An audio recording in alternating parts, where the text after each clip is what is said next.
Ciao e benvenuto o benvenuta in questa nuova lezione in cui andremo a vedere come compilare il registro delle lezioni del corso in presenza. Quindi torniamo al nostro corso con l'ID numero 27, quindi clicchiamo sul cannocchiale, scriviamo 27, trova, ce lo ha trovato. Prima di compilare il registro delle lezioni, torniamo un attimo su partecipanti, perché ti voglio far vedere che ora che io ho chiuso e riaperto la maschera, ha inserito anche il documento di identità e la firma digitale di tutte e tre le persone che abbiamo messo come partecipanti a questo corso, quindi Chiara Rossi, da qui vado al discente successivo Piero Santini e da qui a quello ancora che abbiamo inserito come terzo Rossano Bianchi, quindi ha messo anche tutti questi dati relativi alla firma digitale e al documento di identità. Qui abbiamo anche un pulsante aggiorna che ci serve per aggiornare quest'unica tendina presente in questa sottomaschera qualora andassimo a inserire una nuova piattaforma, ma questo abbiamo detto che riguarda i corsi a distanza, comunque poi si deve cliccare qui e non qua su per far aggiornare questa tendina. Quindi detto questo andiamo al registro dei corsi in presenza, ora io non sto ad inserire tutte le lezioni di tutti e tre i moduli per non annoiarti, ti faccio vedere soltanto un modulo. Quindi ora io qui se vado a cliccare su argomento, io vedo sia l'argomento, sia il modulo, sia il corso. Quindi non soltanto di questo di danza classica, ma anche di altri corsi che io ho già inserito nel software precedentemente alla registrazione di queste lezioni per avere poi un po' di dati per le lezioni sulla consultazione dei dati, quindi per interrogare il software.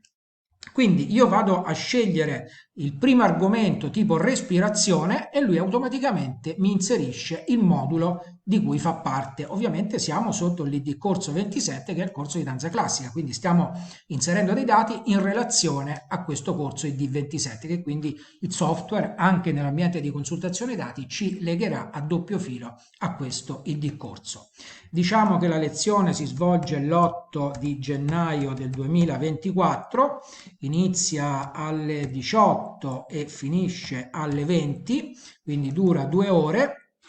presenti 12, assenti 3, ore di teoria una e ora di pratica una. Ora io non so come si svolga un corso di danza classica, però diciamo che se si trattasse invece del corso di danza classica di un altro corso, ma anche, come abbiamo detto, del corso di danza classica, di cui però si dovesse avere la necessità di rendicontare tutti i dettagli per avere un finanziamento, questo è sicuramente il modo di procedere. Qui invece del corso di danza classica si potrebbe trattare di un corso, come detto, di inglese, sul controllo di gestione, di contabilità. E quindi questi poi sono tutti i dati che insieme a quelli generali del corso, insieme ai dati dei discenti, andranno a finire nel report. Quindi quando vorrò stampare il report di un discente, come poi vedremo, ci finiranno tutti i dati generali, tutti i suoi dati anagrafici, la firma,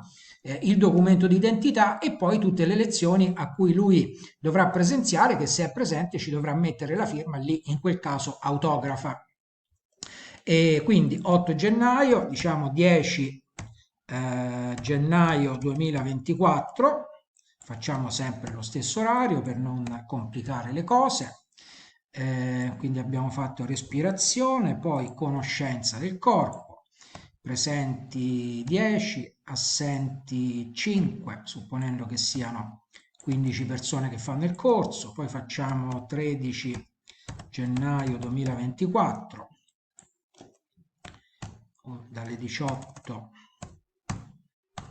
alle 20, spina dorsale, presenti 13, assenti 2, 1 e 1,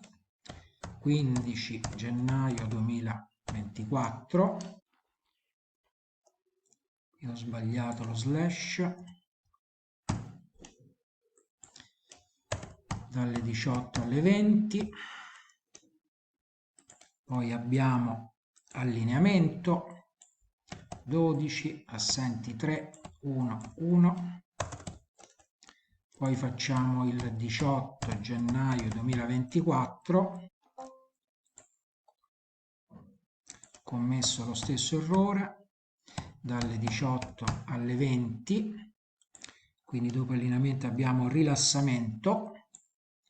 15, assenti 0, 1, 1, 21 gennaio 2024,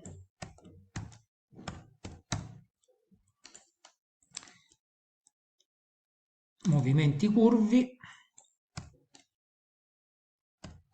15, 0, 1 e 1, e poi diciamo il 24 gennaio 2024 dalle 18 alle 20, l'ultimo argomento del propedeutico 1,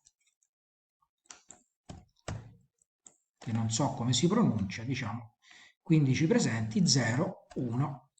1. E poi chiaramente potrei continuare cominciando ad inserire quello il primo argomento del modulo 2, propedeutico 2. Quindi hai visto come è semplice inserire tutti questi dati che appunto, come detto, finiranno nel report in maniera molto ordinata, come vedremo, con la possibilità di far mettere la firma autografa al discente se questo è necessario, perché ovviamente sia che vogliamo rilasciare un attestato semplicemente di partecipazione e di frequenza, sia perché questo è necessario appunto per avere un finanziamento da un'istituzione pubblica. Quindi ti aspetto nella prossima lezione, dove andremo avanti nell'inserimento dei dati sempre relativamente a questo corso. Ciao!